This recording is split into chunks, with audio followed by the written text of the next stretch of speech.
Welcome to Conflict News 24. A look at headlines. Firstly, in eastern Congo, an armed group has taken control of a town, a strategic town close to Congo-Uganda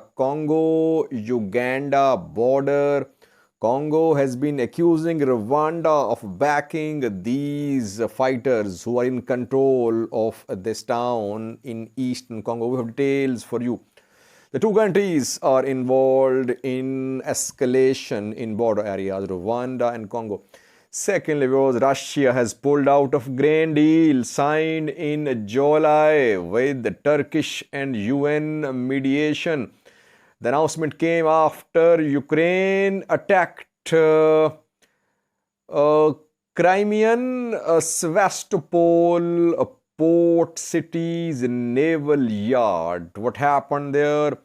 Did Russian Navy suffer any losses? Why is Russia pulling out of this grain deal which was signed? Because food prices rose after Russia-Ukraine war broke out in February this year. That is why Turkey, UN mediated for this deal, which was due to expire next month. But Russia is out of this deal. What is going to be the impact of this Russian decision on global food prices? And lastly, Russia is accusing Britain is involved in today's attacks on Crimean port city Sevastopol. Firstly, viewers,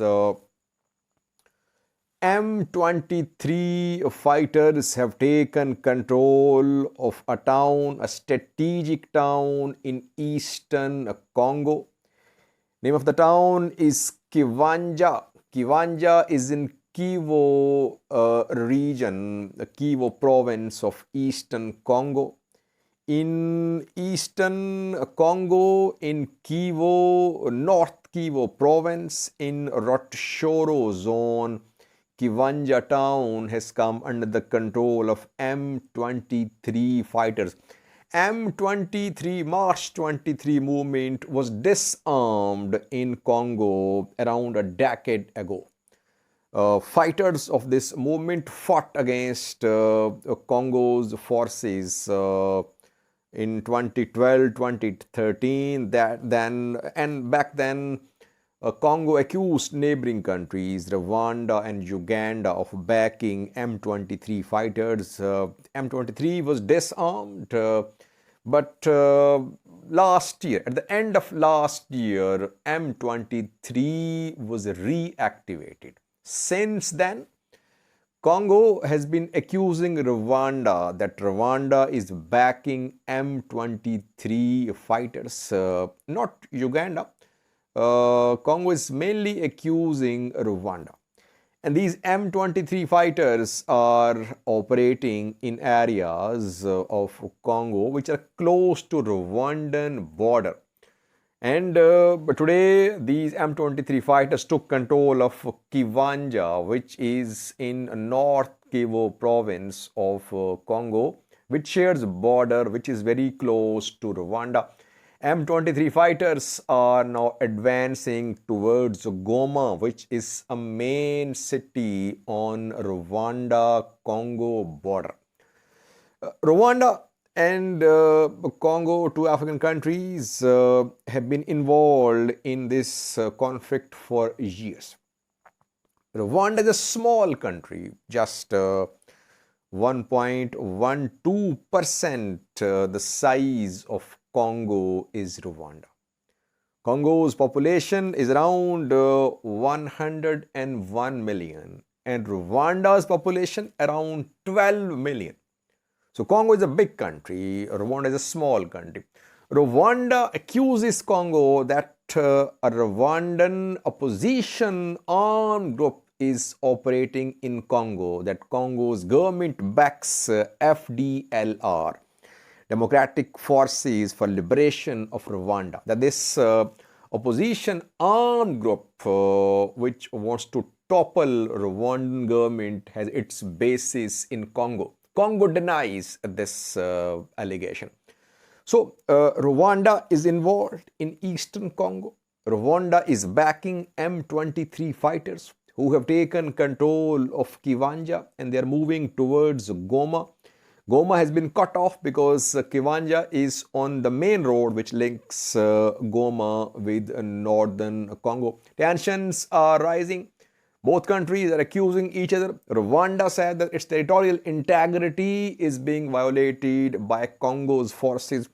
Congo accuses Rwanda. Congo has been calling for sanctions on Rwanda, that UN Security Council should impose sanctions on Rwanda. So tensions there, viewers, and these M-23 fighters have been seen with modern weapons, with bulletproof vests and other equipment. So they definitely have backing of neighboring countries, especially Rwanda. Can M-23 fighters take control of Goma city on Rwanda-Congo border? That remains to be seen. We have a clip for you showing these M-23 fighters in Rwanda zone, in which is Kiwanja town, which has come under the control of these fighters.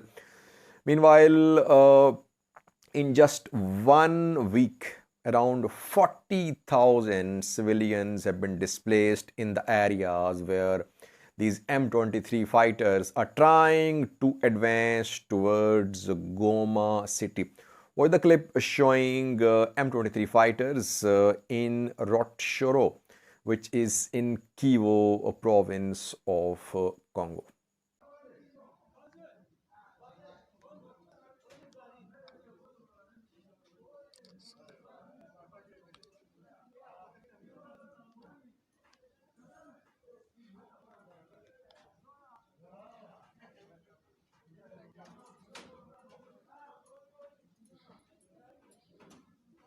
Secondly, viewers, Russia has pulled out of grain deal signed in July this year between Russian and Ukrainian governments. With Turkish and UN mediation, the deal was signed and Ukraine was allowed to export its grain to the outside world. The decision was made, the deal was signed because after the start of Russian invasion of Ukraine in February this year, food prices rose across the world because both Russia and Ukraine are major suppliers of grain to the outside world. 3 ports of Ukraine were allowed to start exporting wheat and other grains to the outside world, but today Russia announced to pull out of this deal. Why? The deal was due to expire next month, November. Before that, Russia is out of the deal. Russia withdrew from the deal because of today's Ukrainian drone strikes on a Russian port city, not Russian, Crimean port city, because Crimea was part of Ukraine. In 2014, Crimea was annexed by Russia after a referendum, like referendums we saw in Kherson, Zaporizhia, Luhansk, Donetsk a few weeks ago. Sevastopol is a Crimean port city, and at 4:30 a.m.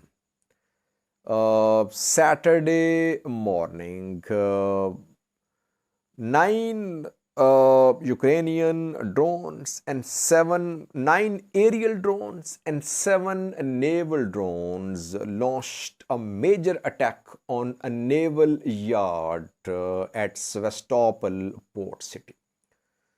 A Russian Navy frigate, Admiral Makarov, was damaged. A Russian minesweeper, a ship, was damaged. And some other ships were damaged too, which are part of Russia's Black Sea naval fleet. Ukraine did not issue any statement.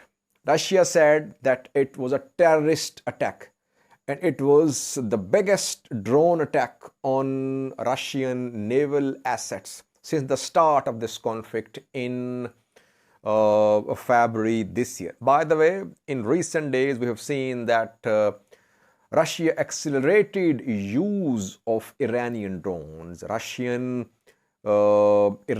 provided kamikaze Shahed 136 drones were hurting Ukrainian forces. Ukraine was accusing Iran. Ukraine was threatening to expel Iranian diplomats. And kamikaze drones destroyed Ukrainian weaponry. We saw these kamikaze drones involved in attacks on Ukrainian energy infrastructure as well. So Ukraine was feeling the pinch after Russia deployed Iranian kamikaze drones in this war. And Ukraine then hit back on Saturday morning when Ukrainian drones, aerial and naval, they retaliated. An attack was carried out on Russian naval assets at Sevastopol naval yard. Several Russian ships were damaged. And after that, Russia announced to pull out of the deal, grain deal signed in July this year. Russia says that it is withdrawing from deal for two reasons. Firstly, that after Saturday's attack on its civilian and other ships at Sevastopol naval yard, Russia cannot provide security to Ukrainian ships which were providing wheat to the outside world. And secondly, Russia says that the wheat which was being exported by Ukraine was not going to the countries in need of wheat. Russia today claimed that out of 9 million tons of wheat exported by Ukraine since July, when this deal was signed, just 500,000 tons went to poor countries. Other wheat shipments went to European countries like Italy, the Netherlands, and Spain. While pulling out of this deal, Russia said that it was ready to help poor countries. It will provide around 500 tons of wheat free of cost, free of charge to the countries which are in need of wheat. So, Russia is out of the deal. And it is definitely a result of Ukrainian attack on Russian naval assets on Saturday. It means that global food prices will increase.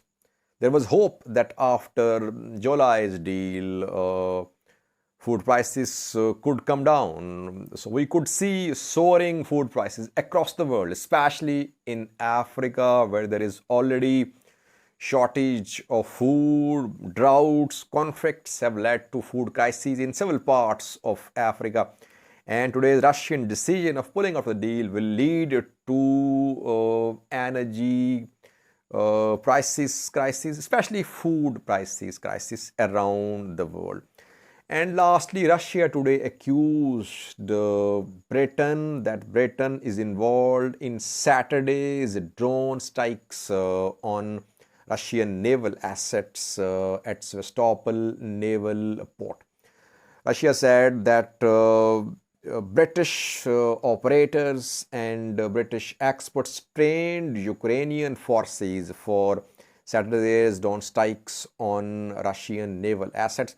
And Russia accused Britain of being behind the destruction of Nord Stream 1 and 2 gas pipelines. The two pipelines suffered some damage a few weeks ago, and Russian supplies to Europe, Russian gas supplies to Europe have been cut off due to attacks on these Nord Stream 2 pipelines. And today, Russia accused Britain that Britain is involved in the attack which led to suspension of gas supplies from Russia to Europe. And secondly, British intelligence is involved in helping Ukrainian military, in training Ukrainian military for Saturday's drone strikes on Russian naval assets. Russia, Britain, tensions are rising. Can Russia hit back? Will it try to hit British military assets in the region. Can it happen? The way Britain is actively involved in this conflict, I think the two countries, Britain and Russia, are getting closer to direct confrontation. Thank you for watching.